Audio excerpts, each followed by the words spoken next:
This is Dungeon Alchemist. Dungeon Alchemist is a software that uses AI to create maps of rooms. Dungeons, yes, but you can literally make any kind of room with it.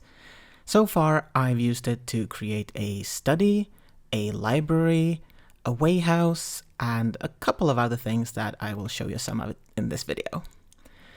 First though, what is the point of this software? Originally, it was intended for role players who needed visual representation of the room they were playing in.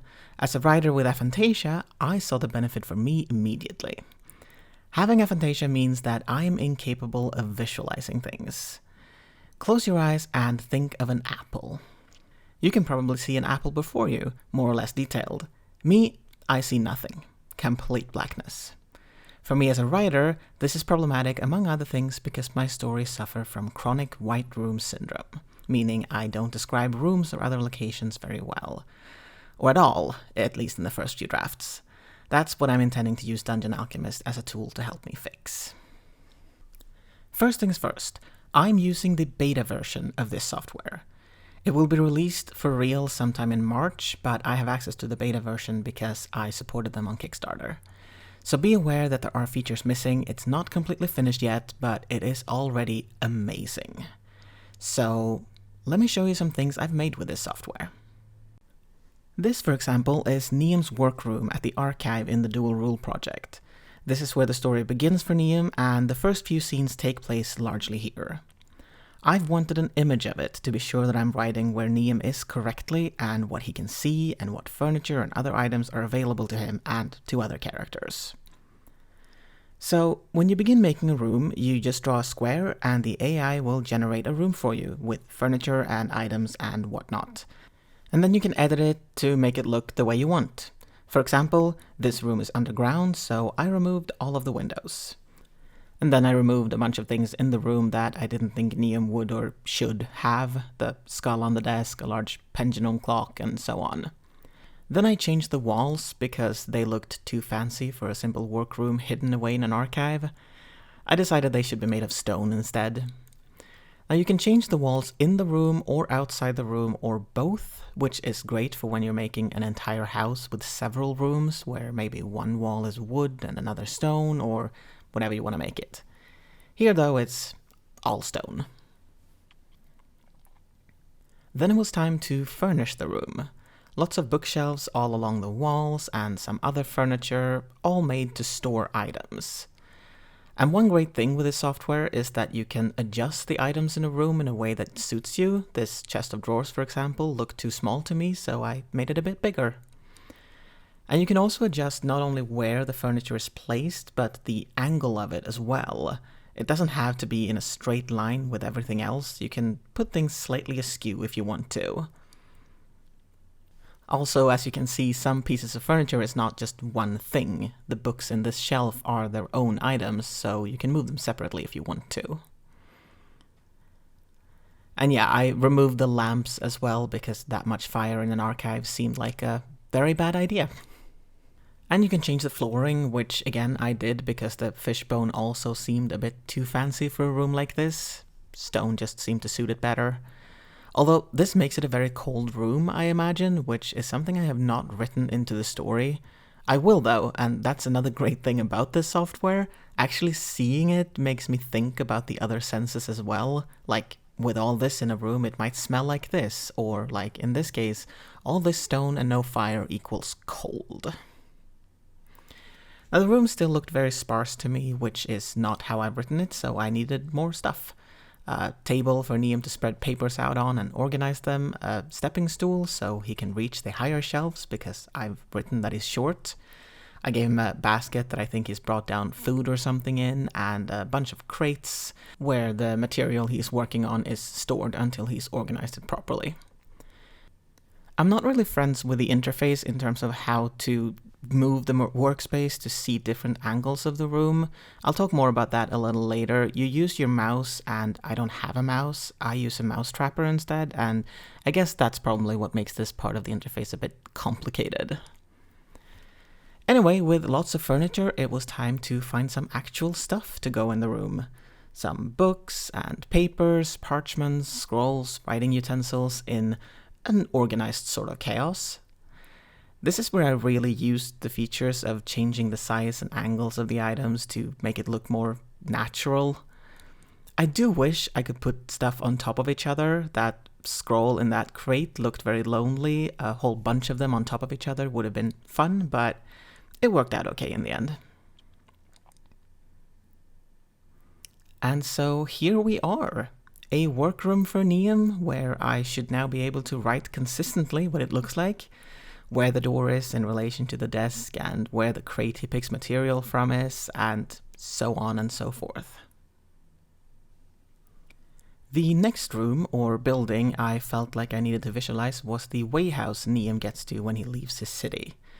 When you start making a room, you can pick a type of room, starting with if it's a castle or outdoors, a mansion, alchemist's laboratory, or tavern, for example. I picked tavern here because Wayhouses and taverns are similar. And once you've picked the type of building you've got, you can pick what kind of room you want. Bedroom, brewery, great hall, latrine, and so on. I went with Great Hall here because that seemed to fit what Wayhouses are the most. Now, Neum's workroom was square, but the Wayhouse I wanted to spice up a bit. You can make rooms with nooks and crannies by drawing a square and then drawing another square next to it before you click the checkmark.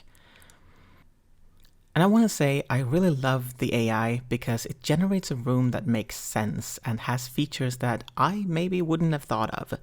The sort of bar at the top right here, for example, I would probably have furnished most of the room before I realized a bar was needed, and then I would have had to rearrange things.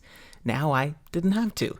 And if I hadn't needed a bar, I could have just deleted it, like I did with a piano, for example.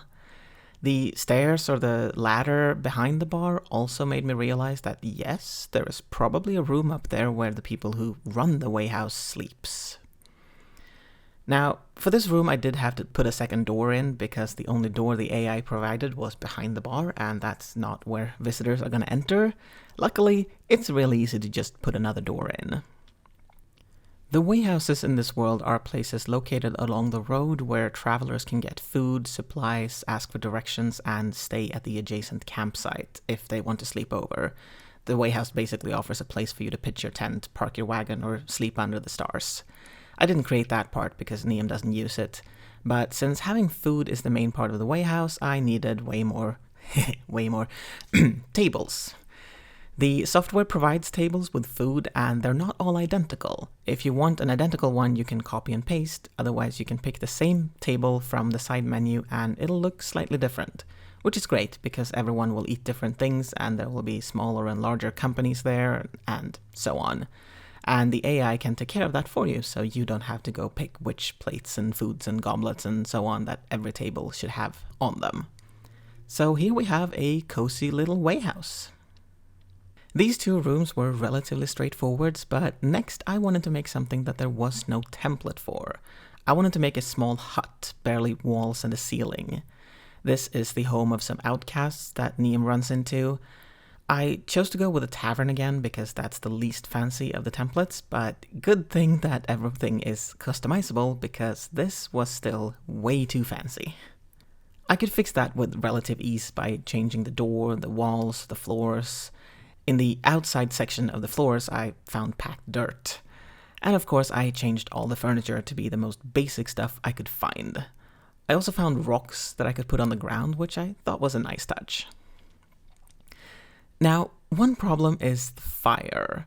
This was supposed to be basically a campfire except indoors, but there was no such option.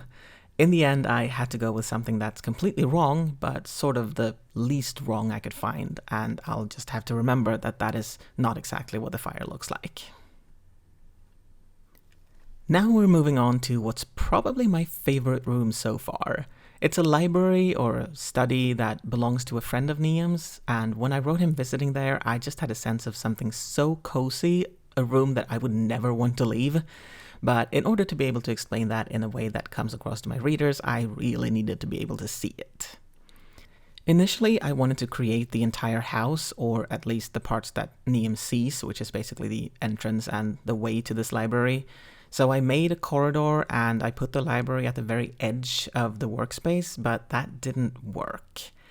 This is an issue I ran into with the next object as well, that if you put something so close to the edge of the grid, it's really difficult to zoom and drag and be able to see the entire room from any angle you like.